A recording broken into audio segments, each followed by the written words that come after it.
स्वागत है अपना ही YouTube channel Vision online classes में। हम आशा करते हैं कि आपकी बिहार डीएलएड की तैयारी काफ़ी ज़बरदस्त तरीके से चल रही होगी। आज का हिंदी का प्रैक्टिस सेट 32 होगा। इसके पहले हम 31 प्रैक्टिस सेट करा चुके हैं, जो चैनल के प्लेलिस्ट में होगा, वहाँ से जाकर वीडियो देख सकते हैं। और आप सभी को आज की होलिका दहन की काफ़ी ढेर सारी शुभकामनाएँ। और आपको बता दें, कल क्लास नहीं होगा, सारी क्लासेज बंद रहेगी। तो चलिए आज के सेशन को स्टार्ट करने से पहले अगर आप मेरे चैनल को सब्सक्राइब नहीं किए हैं तो चैनल को जरूर सब्सक्राइब कर लीजिएगा, ऐसे ही डेली वीडियो देखने के लिए। और आप कल क्लास बंद रहेगी, आप सभी को होली की ढेर सारी शुभकामनाएं। अपने भाई बहन दोस्त के साथ होली अच्छे तरीके से मनाइए। चलिए क्वेश्चन की तरफ बढ़ते हैं। क्वेश्चन क्या कर रहे हैं? पहला नंबर क्वेश्चन कह रहा है, कर्म के अनुसार क्रिया के कितने भेद होते हैं? तो कर्म के अनुसार आपको बताना है कि क्रिया के कितने भेद होते हैं। 6 होते हैं, 3 होते हैं, 5 होते हैं कि 2 होते हैं? तो चलिए क्वेश्चन नंबर 1 कैंसिल लगे फटाफट क्या होगा इस क्वेश्चन का सही जवाब, और अपना स्कोर बताइएगा लास्ट में आपका स्कोर कितना आ रहा है 25 में से। तो चलिए इस क्वेश्चन का सही जवाब होने वाला है option number D is correct हो जाएगा, यानी 2 होते हैं। तो कर्म के अनुसार क्रिया के कितने भेद होते हैं? दो होते हैं। लिख लीजिएगा कौन कौन। तो एक में लिख लीजिएगा सकर्मक क्रिया। क्या होता है? सकर्मक क्रिया होता है, सकर्मक क्रिया होता है। और 2 में क्या होता है? तो अकर्मक क्रिया होता है। कौन क्रिया होता है? तो अकर्मक क्रिया होता है। तो कर्म के अनुसार क्रिया के कितने भेद होते हैं? तो 2 भेद होते हैं। कौन कौन? सकर्मक क्रिया और अकर्मक क्रिया। आगे बढ़ते हैं, क्वेश्चन नंबर 2 देख लेते हैं। क्वेश्चन नंबर 2 कह रहे हैं, नाभिक शब्द का सही संधि विच्छेद आपको बताना है कि नाभिक शब्द का संधि विच्छेद क्या हो जाएगा। तो चलिए क्वेश्चन नंबर 2 कैंसिल लगाइए फटाफट क्या होगा इस क्वेश्चन का सही जवाब। तो चलिए इस क्वेश्चन का सही जवाब होने वाला है option number C is correct हो जाएगा, 9 जोड़ इक हो जाएगा तो नाभिक हो जाएगा। क्या हो जाएगा? तो सी इज करेक्ट हो जाएगा। आगे बढ़ते हैं क्वेश्चन नंबर 3 की तरफ। क्वेश्चन नंबर 3 कह रहा है, मैं लिख नहीं सकता वाक्य को भाववाचक संज्ञा में आपको बदलना है, भाववाच्य में बदलना है। तो मैं लिख नहीं सकता वाक्य को भाववाच्य में बदलना है। तो जल्दी से कमेंट कर बताइए इस क्वेश्चन का सही जवाब क्या होने वाला है।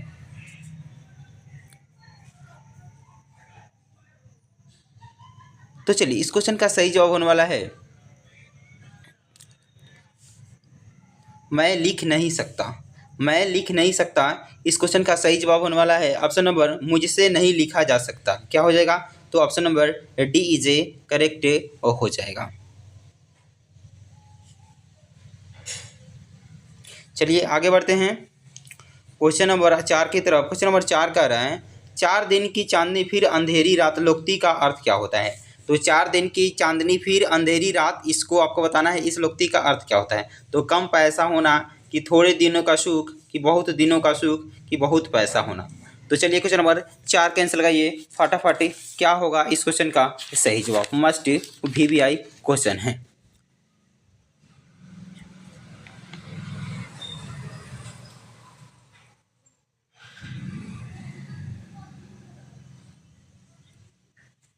तो चलिए क्वेश्चन नंबर 4 कैंसिल लगाइए फटाफट क्या होगा इस क्वेश्चन का सही जवाब। 4 दिन की चांदनी फिर अंधेरी रात।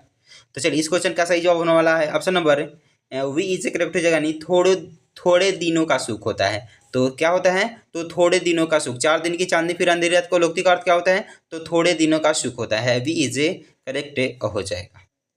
आगे बढ़ते हैं क्वेश्चन नंबर 5 देख लेते हैं। क्वेश्चन नंबर 5 कह रहा है, रूपक अलंकार को छांटिए। तो आपको रूपक अलंकार इसमें इस वाक्य में कौन सा है आपको बताना है। तो चलिए क्वेश्चन नंबर 5 कैंसिल लगाइए फटाफट।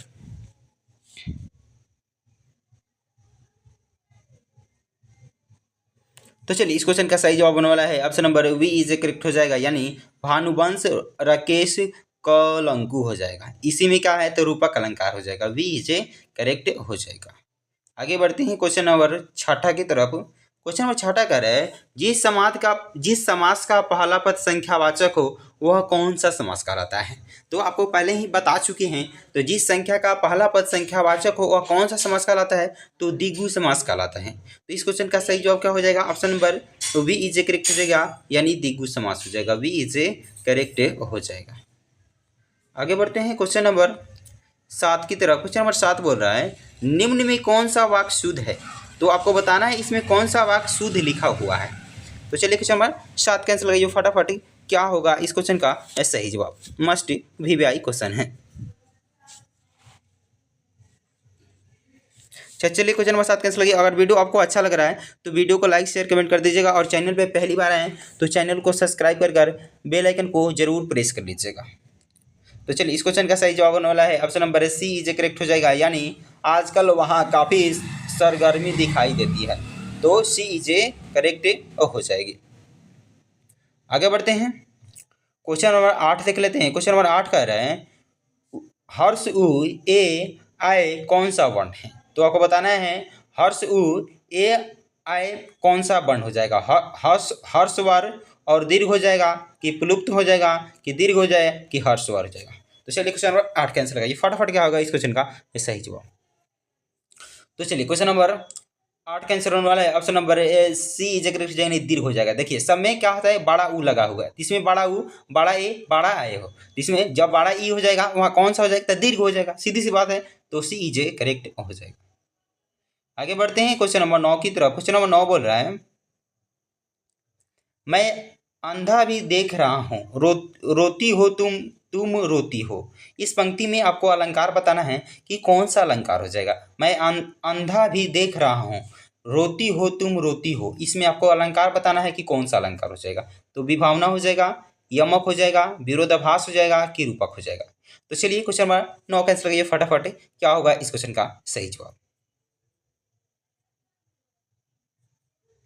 तो चलिए इस क्वेश्चन का सही जवाब होने वाला है option number C is correct हो जाएगा, यानी विरोधाभास अलंकार हो जाएगा। कौन सा अलंकार हो जाएगा तो विरोधाभास अलंकार हो जाएगा। आगे बढ़ते हैं क्वेश्चन नंबर 10 की तरफ। क्वेश्चन नंबर 10 कह रहा है पद्मावती सब सखी बुलाई, पद्मावती सब सखी बुलाई मनु फुलवारी सब है। तो पद्मावती सब सखी बुलाई मनु फुलवारी सब चली आई, इस पंक्ति में कौन सा अलंकार है। तो रूपक हो जाएगा, श्लेष हो जाएगा, उत्प्रेक्षा हो जाएगा कि विभावना हो जाएगा। तो चलिए क्वेश्चन नंबर 10 कैंसिल करिए फटाफट, क्या होगा इस क्वेश्चन का सही जवाब। तो चलिए इस क्वेश्चन का सही जवाब होने वाला है option number C is correct हो जाएगा, यानी उत्प्रेक्षा अलंकार हो जाएगा। कौन सा अलंकार हो जाएगा तो उत्प्रेक्षा अलंकार हो जाएगा, सी इज करेक्ट हो जाएगा। आगे बढ़ते हैं क्वेश्चन नंबर 11 की तरफ। क्वेश्चन नंबर 11 कह रहे हैं काव्य की आत्मा किसे माना जाता है। तो काव्य की आत्मा किसे माना जाता है, आपको बताना है कि काव्य की आत्मा किसे माना जाता है। तो इनमें से कोई नहीं, व्यंग्यार्थ को कि लक्ष्यार्थ को कि मुख्यार्थ को। तो चलिए क्वेश्चन नंबर 11 कैसे लगे फटाफट, क्या होगा इस क्वेश्चन का सही जवाब।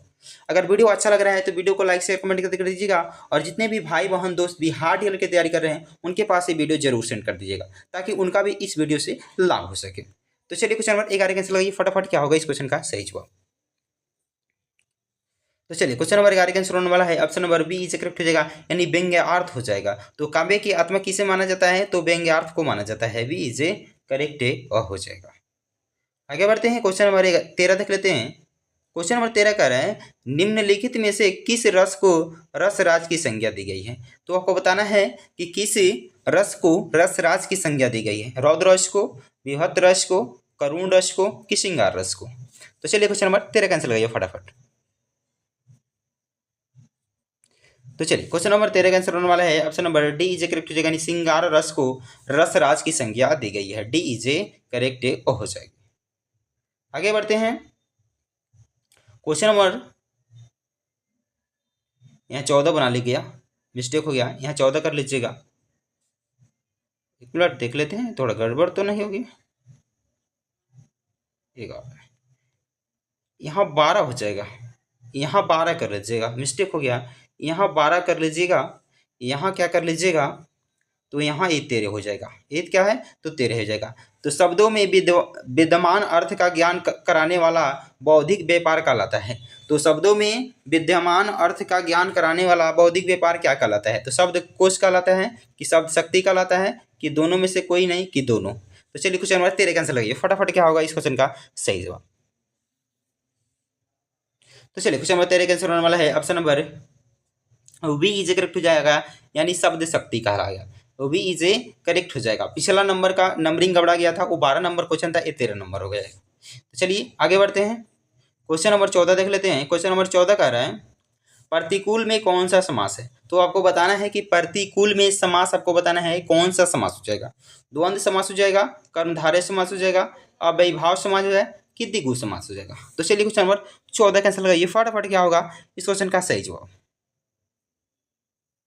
तो चलिए क्वेश्चन नंबर 14 का आंसर होने वाला है option number C is correct हो जाएगा, यानी अव्ययीभाव समास कहते हैं। तो अव्ययीभाव समास किसे कहते हैं? तो वैसा सामाजिक शब्द जिसके पूर्व पद क्या हो?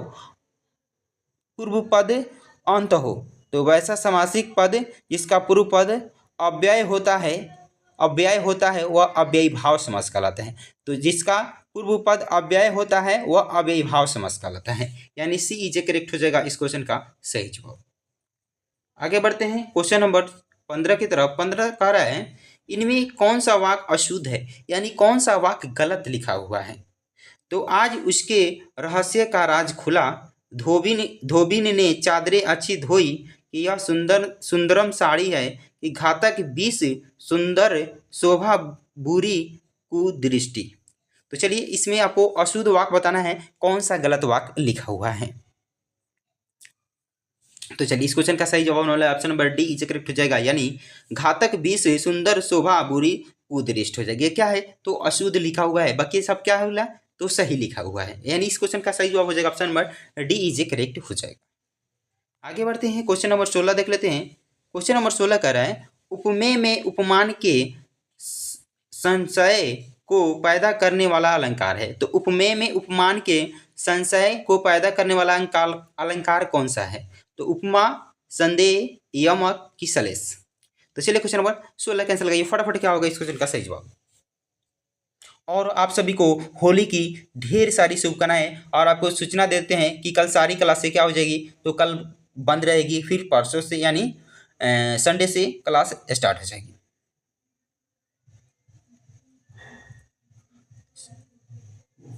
तो चलिए क्वेश्चन नंबर 16 कैंसिल लगाइए फटाफट, क्या होगा इस क्वेश्चन का सही जवाब। तो चलिए इस क्वेश्चन का सही जवाब होने वाला है option number B is correct हो जाएगा, यानी संदेह हो जाएगा। तो उपमेय में उपमान के संशय को पैदा करने वाला अलंकार कौन सा है? तो संदेह अलंकार हो जाएगा, यानी बी इज करेक्ट हो जाएगी। आगे बढ़ते हैं क्वेश्चन नंबर 17 देख लेते हैं। क्वेश्चन नंबर 17 कह रहा है गाल बजाना मुहावरे का अर्थ क्या होता है। तो गाल बजाना मुहावरे का सही अर्थ क्या हो जाएगा? तो चुप रहना कि बाजा बजाना कि डींग हाँकना कि चिंता करना। तो चलिए गाल बजाना मुहावरे का अर्थ क्या हुआ। तो चलिए क्वेश्चन नंबर 17 का आंसर होने वाला है option number D C is correct हो जाएगा, यानी डींग हाँकना हो जाएगा। तो गाल बजाना मुहावरे का अर्थ क्या हो जाएगा? तो डींग हाँकना हो जाएगा, सी इज करेक्ट हो जाएगा।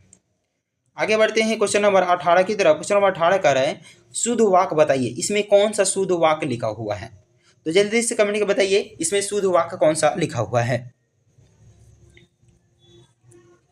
तो चलिए इस क्वेश्चन का सही जवाब होने वाला है option number B is correct हो जाएगा, मुझे घर जाना है। तो मुझे घर जाना है क्या, ये शुद्ध वाक्य लिखा हुआ है, यानी बी इज करेक्ट हो जाएगा। आगे बढ़ते हैं क्वेश्चन नंबर 19 की तरफ। क्वेश्चन नंबर 19 बोल रहा है इतनी लगन से काम करने वाली मैं असफल नहीं हो सकती। मैं इतनी लगन से काम करने वाली मैं असफल नहीं हो सकती।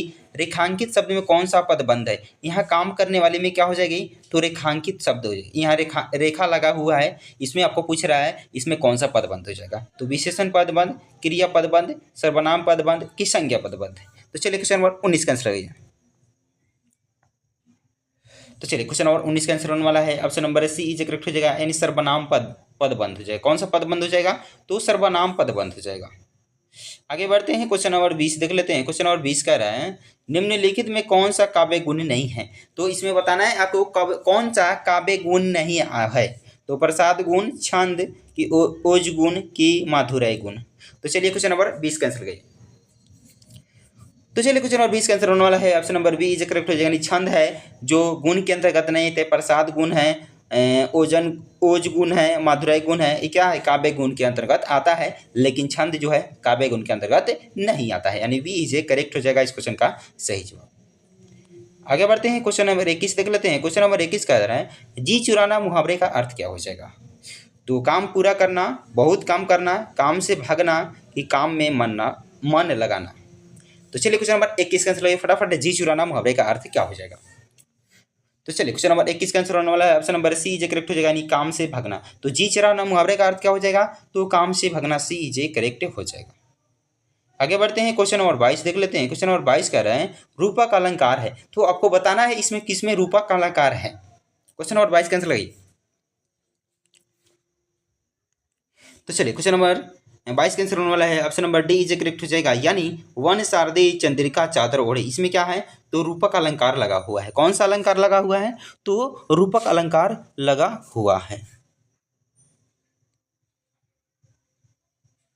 तो चलिए क्वेश्चन नंबर 23 की तरफ बढ़ते हैं। क्वेश्चन नंबर 23 क्या कर रहा है, पूछे देख लेते हैं। क्वेश्चन नंबर 23 कह रहा है सवैया के प्रत्येक चरण में कितने वर्ण होते हैं। तो आपको बताना है कि सवैया के जो है प्रत्येक चरण में उनके कितने वर्ण होते हैं। 24 से 28 वर्ण, 22 से 26 वर्ण, 23 से 32 वर्ण, 30 से 32 वर्ण कि 28 से 30 वर्ण। तो चलिए क्वेश्चन नंबर 23 का आंसर होगा फटाफट क्या होगा इस क्वेश्चन का सही जवाब। ऐसे ही डेली वीडियो देखने के लिए आप शाम को 7:30 बजे हम एक प्रैक्टिस सेट लगाते हैं और 5 बजे क्या करते हैं, तो सामाजिक विज्ञान का प्रैक्टिस सेट लगाते हैं और सुबह 7 बजे हम क्या करते हैं, तो विज्ञान का प्रैक्टिस सेट लगाते हैं। तो चलिए क्वेश्चन नंबर 23 का आंसर लगाइए फटाफट क्या होगा इस क्वेश्चन का सही जवाब। तो चलिए इस क्वेश्चन का सही जवाब होने वाला है option number B is correct हो जाएगा, यानी 22 से 26 वर्ण होते हैं। तो सवैया के प्रत्येक चरण में कितने वर्ण होते हैं, तो 22 से 26 वर्ण होते हैं, वो भी इज करेक्ट हो जाएगा। आगे बढ़ते हैं, क्वेश्चन नंबर 24 देख लेते हैं। क्वेश्चन नंबर 24 कह रहा है जहां उपमेय में उपमान की संभावनाएं की जाए वहां होता है। तो कौन सा अलंकार होता है, जहां उपमेय में उपमान की संभावना की जाए वहां कौन सा अलंकार होता है। उपमा होता है, उत्प्रेक्षा होता है, रूपक होता है कि सलेश होता है। तो चलिए क्वेश्चन नंबर 24 का आंसर लगाइए फटाफट क्या होगा इस क्वेश्चन का सही जवाब। चलिए क्वेश्चन नंबर 24 का आंसर होने वाला है option number B is correct हो जाएगा, यानी उत्प्रेक्षा अलंकार हो जाएगा। कौन सा अलंकार हो जाएगा, तो उत्प्रेक्षा अलंकार हो जाएगा, बी इज करेक्ट हो जाएगा। आगे बढ़ते हैं, क्वेश्चन नंबर 25 देख लेते हैं। आज का ये प्रैक्टिस सेट का लास्ट क्वेश्चन होगा और अपने स्कोर बताइएगा आपका स्कोर 25 में से कितना आया है। तो संज्ञा के कितने भेद होते हैं, 4, 5, 6 कि 9। तो चलिए क्वेश्चन नंबर 25 कैंसिल करिए फटाफट क्या होगा इस क्वेश्चन का सही जवाब। अगर आप भी चाहते हैं कि बिहार डेली में मेरा भी एक सरकारी कॉलेज हो तो इस चैनल से जरूर जुड़ जाइए और 65 नंबर की तैयारी करने के लिए आप जरूर जुड़ जाइए। 65 नंबर अगर आप भी चाहते हैं कि मेरा कन्फर्म हो तो इस चैनल से जरूर जुड़ जाइए। तो संज्ञा के कितने भेद होते हैं, तो लिख लीजिएगा 5 भेद होते हैं। संज्ञा के कितने भेद होते हैं, तो 5 भेद होते हैं, वो भी इजे करेक्ट हो जाएगा। कौन कौन होते हैं, तो लिख लीजिएगा जातिवाचक संज्ञा, व्यक्तिवाचक संज्ञा, द्रव्यवाचक संज्ञा, भाववाचक संज्ञा। क्या होता है, ये सब संज्ञा के वो भेद होते हैं, लिख लीजिएगा। तो इस क्वेश्चन का सही जवाब क्या हो जाएगा, option number B is correct हो जाएगा। संज्ञा के कितने भेद होते हैं, तो 5 भेद होते हैं। चलिए आज के लिए इतना ही था, फिर मिलते हैं अगले वीडियो में। अगर वीडियो आपको पसंद आया है तो वीडियो को लाइक शेयर कमेंट कर दीजिएगा और चैनल पे पहली बार आए हैं तो चैनल को सब्सक्राइब कर बेल आइकन को जरूर प्रेस कर लीजिएगा, जिससे आने वाला वीडियो को नोटिफिकेशन आपके पास समय समय पर पहुंचती रहे। चलिए जय हिंद।